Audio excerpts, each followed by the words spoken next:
Have you ever wondered why we desire so much those who drift away from us? Why do the noblest gestures, when offered without measure, become invisible? And the more you try to prove that you are worthy of love, the more unworthy you feel. Men forget the death of their father more quickly than the loss of their inheritance. Niccolò Machiavelli. This phrase isn't just about power or politics, it's about what truly drives human relationships: value, scarcity, and desire. Look, what is love if not a silent war between presence and absence? Between showing too much and hiding enough? How many times have you given everything and received almost nothing in return? How many times did you bend over backwards to be chosen, only to be ignored in the end? Perhaps the mistake lies in the verb to choose, because the man who needs to be chosen has already lost his sovereignty. In this video you won't find cheap formulas, dating tricks, or catchy phrases from some self-help guru who has never truly loved. What you will find here is blood, the blood of centuries of philosophy, psychology, and human despair. You're going to hear 5 Machiavellian principles that weren't created to seduce, but when lived authentically, make women desperately want to be a part of your world. Not through manipulation, but because you will finally have something that most men have lost: your own center of gravity. Here, Machiavelli will not only be the political strategist, he will be the surgeon of the wounded ego, the broken mirror of masculinity. The man who understood that to command a state or a heart, you must first command yourself. If you're tired of pretending, of flattering, of explaining yourself, of chasing after others, if there's something inside you that still beats silently, like an exiled king waiting to reclaim his inner throne, then this journey is for you. But be warned, these 5 rules are not comfortable. They were not made to please, they were made to liberate. And freedom hurts. So, sit down, take a deep breath, and allow these ideas to penetrate your mind like a slow poison or a necessary antidote. Because when you stop begging, they start begging for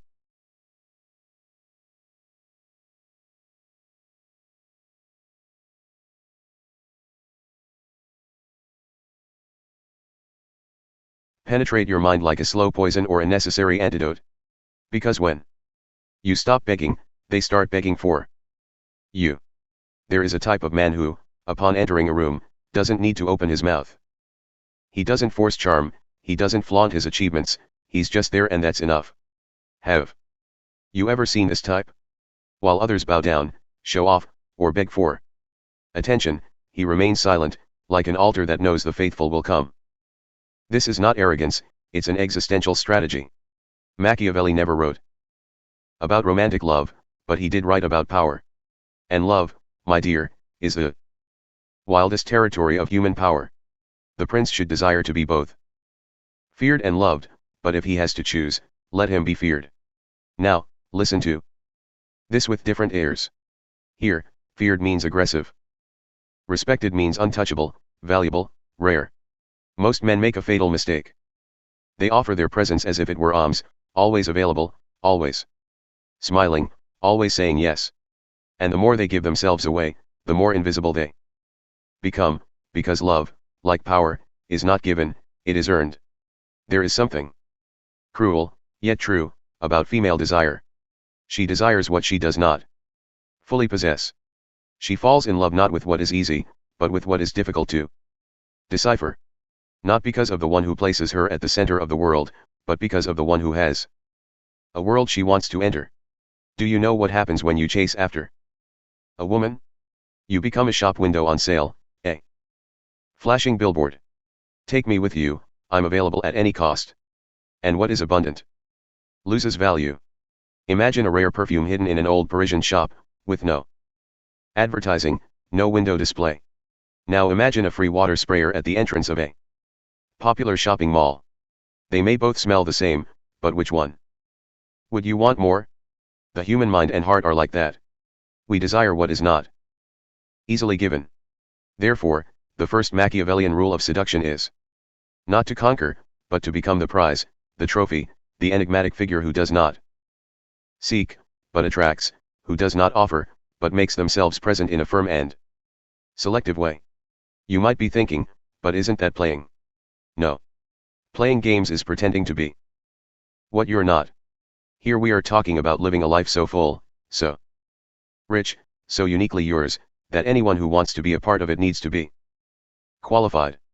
And not the other way around. Have you ever been the type of person who sends a message and then waits for a reply? The one who asks, "Did I do something wrong?" He who gives everything in the hope of receiving crumbs already knows the taste of humiliation and may be ready for the more bitter and liberating taste of transformation. Look, it's not about being indifferent, but about being whole. Whole men don't chase after things. They walk in a straight line, and those who love them run alongside them. To stray from your own path because of a woman is to give up what is most precious to you. Its axis, its inner kingdom. Deep down, women don't want a man who makes them the center of the universe. They want to be the eclipse in a universe that's already spinning. They want to enter a stable, mysterious, safe, and intriguing orbit.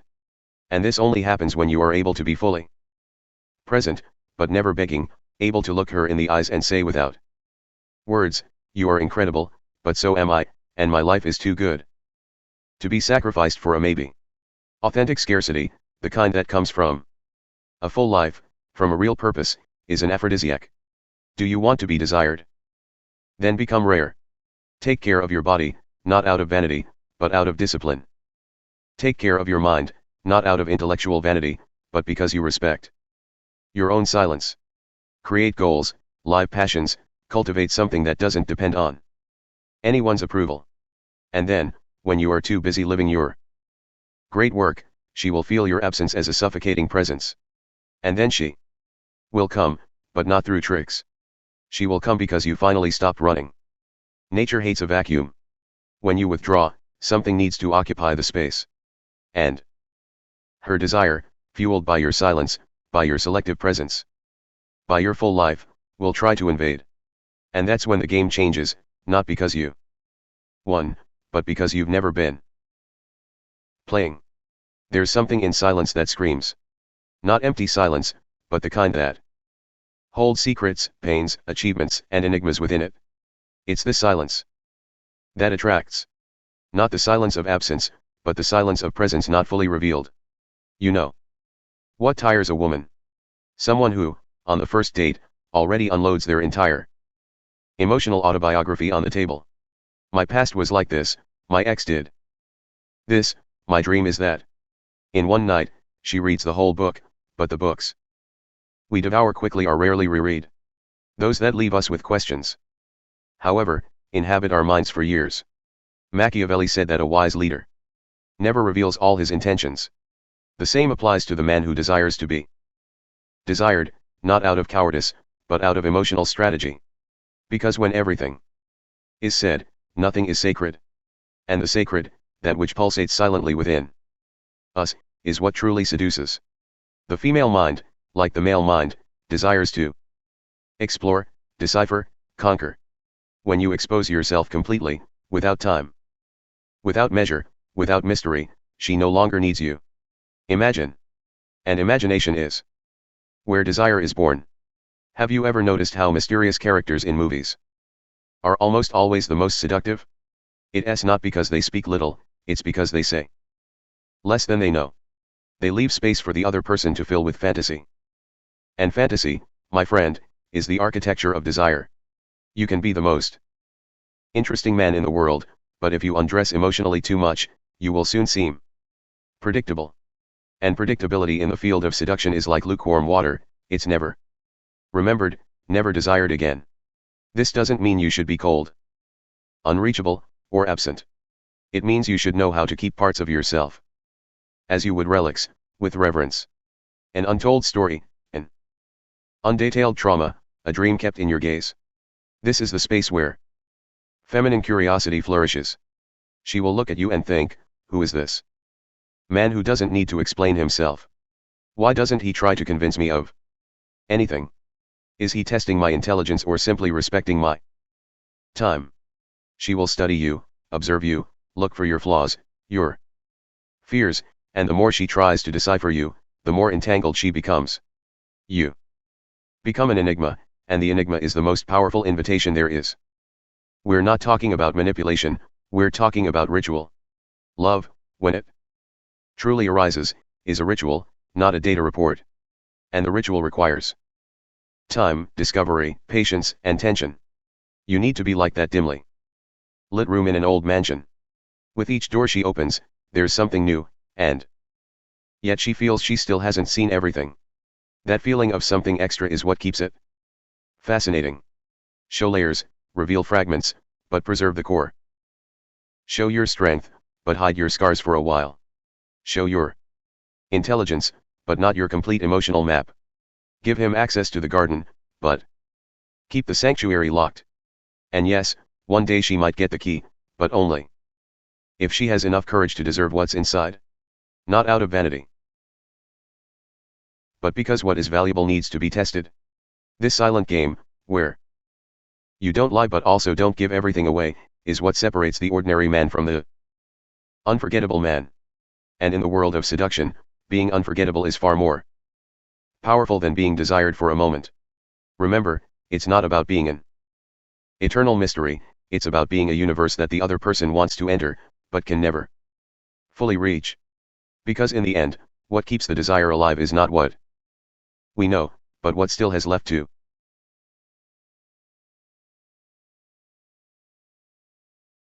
discover. There is a silent scene that repeats itself night after night in the lives of many men. He looks at his cell phone, no answer, reviews the messages, analyzes each word, each comma, feels a tightness in his chest and then, in an impulsive outburst, writes once more, "Are you okay? Did I do something wrong? Why did you disappear?" This is the exact moment when attraction fades, not out of malice, but out of instinct. Because the man who cannot contain his despair becomes emotionally fragile, and no one desires what seems to collapse with a breath. Machiavelli, at the heart of his philosophy, taught that the true leader is the one who is not shaken by chaos. He may bleed inside, but outwardly he remains standing, because he knows that whoever shows himself too weak before the enemy does not gain respect, nor victory. Now transpose this to the field of love. The enemy is not her, it is his insecurity, his desperate need for validation, his haste to obtain guarantees even before desire can mature. You need to understand something profound, almost brutal. Uncontrolled emotion is an invitation to contempt. No matter how much you say you love, that you care, that you want to be close, if your words are steeped in anxiety, urgency, and dependence, they don't seduce, they suffocate. Women perceive this, they feel it. They don't need a map to know when you've lost control of your inner compass. And what was attraction becomes pity. What was charm becomes annoyance, but the man who masters his emotions doesn't repress them, but governs them. He radiates something rare, stability. She can cancel a date, she can take a while to respond, she can even tease, test, tease again. And he simply observes with a slight smile and continues his routine, not out of coldness, but out of emotional discipline, understanding that he doesn't kneel before external fluctuations, because his inner world is not for sale. This type of man is rare and, therefore, so desired. He is like a tree in the middle of a storm, swaying but not breaking. And every woman, consciously or not, seeks this firm trunk to lean on. But here's the crucial point. You don't become this man overnight. It takes practice. It takes sometimes you have to bleed silently. You need to make mistakes, react badly, apologize, and then slowly learn to breathe before acting. Because when you can see your own emotion arise and choose what to do with it, you cease to be an instinctive animal. You become a sovereign, an emperor of yourself. And that's when she begins to respect you. Not out of fear, but because in your calmness she feels safe.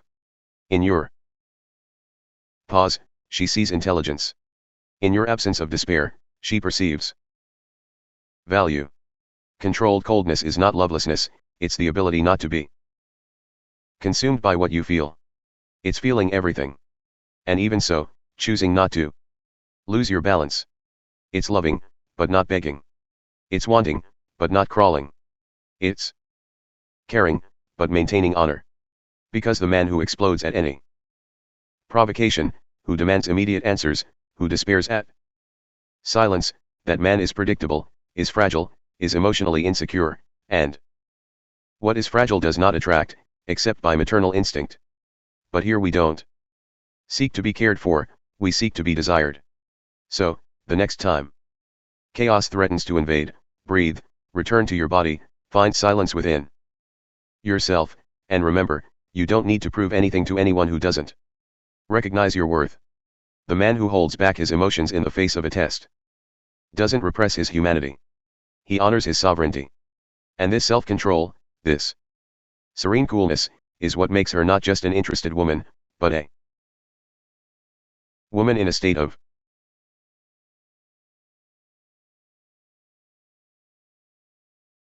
reverence. Do you remember the first time you kept quiet when you wanted to scream? Or when you let a disrespectful attitude pass for fear of seeming too difficult? How many times did you swallow the discomfort and smile? How many times did you confuse submission with patience, kindness with apathy? Men like that multiply and die little by little. Machiavelli, observing power games, noted that kings lost their kingdoms not through the strength of their enemies, but through the silent concession of their own principles. A territory ceded here, another there, and when they realize it, they no longer command anything. In the field of seduction, this happens every day. Men desperate to please, they say yes. When they want to say no, they accept irony, cancellations, flirtations disguised as jokes, and behind each concession, a piece of respect dies. You think you're being kind, but she feels she's dealing with someone who doesn't value themselves, and the desire that could be born slips through your fingers. Do you know why? Because respect is the womb of desire. A woman can laugh, flirt, joke with a man who is too kind, but if she doesn't respect him, she doesn't desire him. And respect is only born where there are limits. The limit is the sacred boundary of your territory. It's the line that says, up to here you are welcome. From here on, no more. And a man without that boundary isn't territory, he's a rug. Imagine two scenarios. In the first scenario, she teases you in a way that belittles you, and you laugh like someone swallowing poison with sugar. In the second scenario, she jokes, and you, with a firm gaze and a calm tone, respond, there are things I don't find funny, and this is one of them. In the first scenario, you might win her laughter. In the second, you win her respect. And more than that, desire. Because a man who sets boundaries carries within him a silent signal, I am valuable, and I don't allow myself to be treated like something cheap. This disarms, this fascinates, this awakens something primal. But be aware, setting boundaries isn't about shouting, aggression, or threats. It's about communicating calmly, elegantly, and firmly. It's about saying no with the same lightness as someone who says yes, because they aren't afraid of losing. And that's exactly what makes her curious, because she realizes that you're not attached to the outcome, you reattach to your dignity. And here lies the paradox. The more you're willing to lose her out of loyalty to yourself, the more she feels she's found someone worth winning over. Think about it, a man who accepts everything for fear of being alone is already alone, because he has abandoned himself. But a man who remains whole in the face of provocation, disdain, and the emotional disarray of another, that man radiates something rare. He doesn't need love. He chooses to love, and that changes everything. Women test limits, sometimes consciously, sometimes not. Perhaps out of trauma, perhaps out of habit, perhaps just to see if the man before them has backbone or just muscles. They arrive late, ignore messages, make last-minute invitations, and with each gesture they silently ask, do you love yourself enough to say no to me?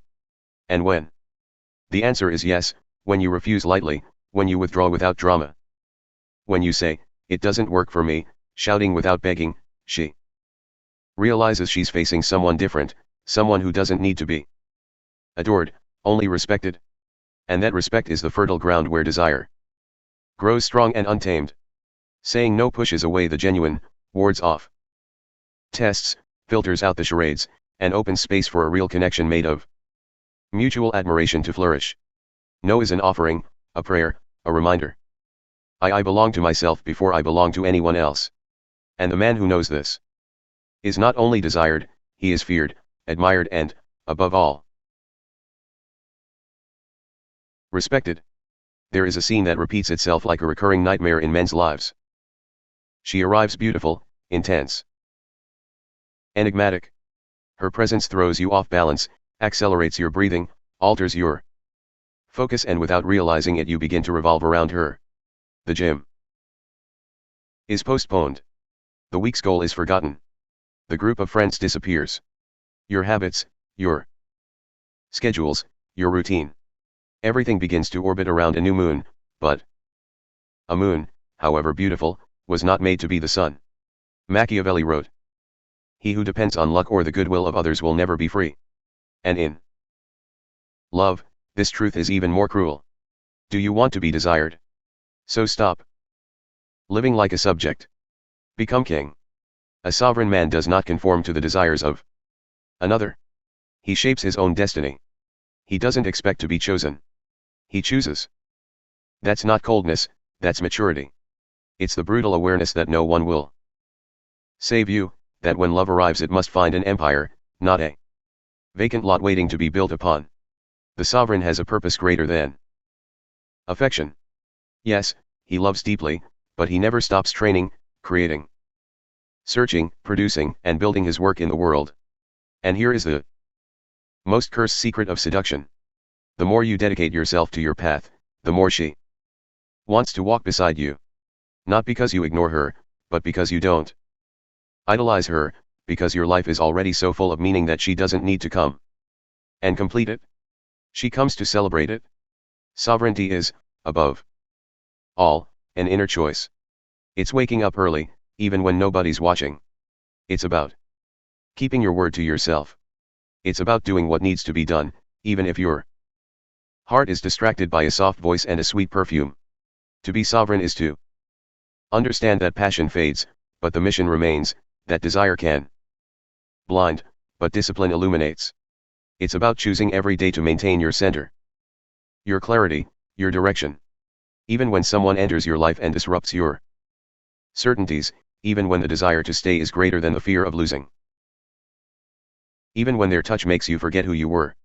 And yet you still remember. Do you remember that you don't just want to be someone who loves, you want to be someone who remembers themselves even while loving?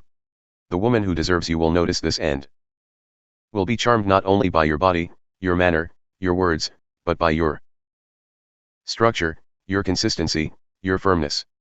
She will realize that there is no boy beside her begging for affection. There is a man walking with purpose, who invites her to walk alongside him, but he doesn't stop.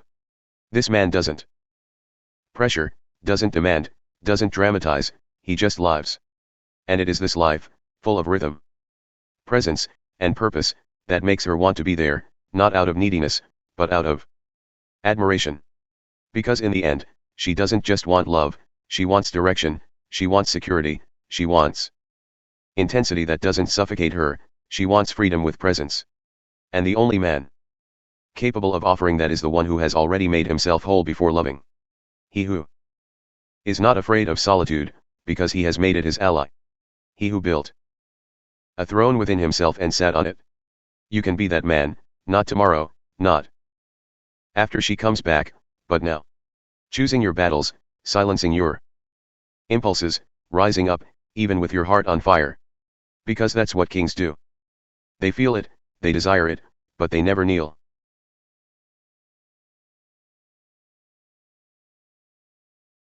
Five rules. 5 sharp blades pointed not at each other, but inward. Not to manipulate, but to remind. Remember that ultimately it's not about conquering a woman, but about not losing yourself in the desire for someone. You stop running not because you've given up, but because you've understood that to be desired, you first need to be whole. You stop explaining yourself so much, not out of coldness, but because you realize that mystery isn't absence. its density. You master your emotions not because you've turned to stone, but because you know. The world is already full of men who crumble at the slightest silence. And you want to be the difference, you want to be the linchpin. You say no when necessary because you understand that a true yes only has value when it stems from a limit. And above all, you follow your mission. Because love that is truly worthwhile never leads a man astray. He walks alongside or stays behind. So, if you've made it this far, look in the mirror and ask yourself, are you the hunter or the altar? Do you wait to be chosen, or do you live as one who has already chosen themselves? Ultimately, Machiavelli wasn't just talking about politics, he was talking about something much more intimate, the power to remain steadfast when everything invites you to bend. I want to tell you something I've never confessed out loud. Years ago, I was that man, the one who sent overly long messages, who changed plans to please others, who erased himself just to avoid seeming like it difficult. And you know what I discovered after a brutal rejection? What I was offering wasn't love, it was submission disguised as affection. And what was worse, I didn't even respect myself anymore. It was in this abyss that I met Machiavelli, not in books, but in practice, in the cold and painful decision to regain sovereignty over myself. To build walls where there were only open doors, to value my silence, my time, my journey. And as if by magic, or as an inevitable consequence, everything changed. Because when you change from within, the world rearranges itself around you, and true love becomes attracted to who you are, not to what you try to appear to be. Now I want to offer you something that's not for everyone, but it's for you who have come this far in search of deeper answers about who you are.